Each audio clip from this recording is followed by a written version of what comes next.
Today I walk in, I hear I'm going to fire him. I'm not firing him. I think he's a wonderful guy. Tweet something that said fire Fauci. Why did you fire Fauci? I retweeted somebody. I don't know. They said fire. Doesn't matter. This is Dr. Anthony Stephen Fauci. He's widely recognized as one of the world's leading experts on infectious diseases.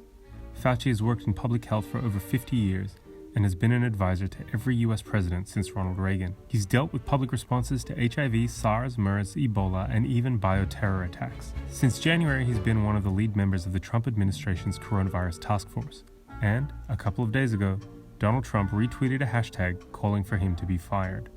Did you notice that when you retweeted it? Yeah, I notice everything. So you retweeted it even though it said time to fire No, Fauci? no, that's somebody's opinion. All that is his opinion. As Trump has come under increasing criticism for his handling of the COVID-19 outbreak, he's tried to maintain that he's been acting on the advice of experts. Fauci has struggled to remain publicly neutral and supportive of Trump while walking a fine line between contradicting the president and offering his unfiltered professional medical opinion, like the time he had to backtrack Trump's claim that common malaria drugs like chloroquine and hydroxychloroquine were possible treatments for COVID-19.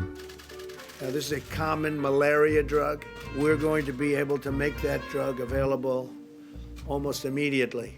And that's where the FDA has been so great. They've gone through the approval process. It's been approved. Actually, it hadn't been tested or approved for treating COVID-19. And as people panicked to get their hands on the drugs, Dr. Fauci attempted to do some damage control.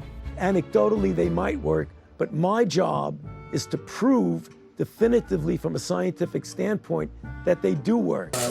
Look, it may work and it may not work. And I agree with the doctor, what he said. May work, may not work. I feel good about it. That's all it is, just a feeling. I'm a smart guy. Then, in an interview with CNN, Fauci finally seemed to crack, admitting that an earlier response from the administration could have saved more lives, but that his advice had been met with resistance. I mean, obviously, if we had, right from the very beginning, shut everything down, it may have been a little bit different, but there was a lot of pushback about shutting things down back then. While defending his response to the pandemic on Twitter, Trump then retweeted a tweet that included a call to fire Fauci. Fauci is not technically appointed by Trump. He's a federal employee who reports to the head of the NIH, the National Institutes for Health, the primary U.S. government agency responsible for biomedical and public health research. So the president doesn't have the direct authority to fire him, although this didn't stop Italy's top virus hospital from offering him a job in case it happened. Fauci later seemed to backtrack his CNN comments. I had an interview yesterday that I was asked a hypothetical question. And hypothetical questions sometimes can get you into some difficulty because it's what would have or could have.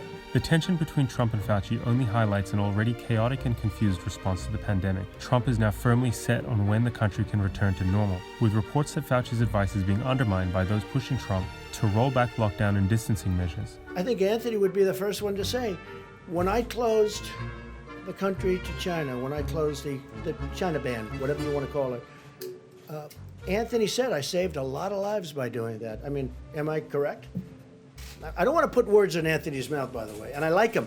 But for now, it looks like Dr. Fauci isn't going anywhere. Not everybody's happy with Anthony. Not everybody's happy with everybody. Dr. Fauci are on the same page? Yeah, we have been from the beginning.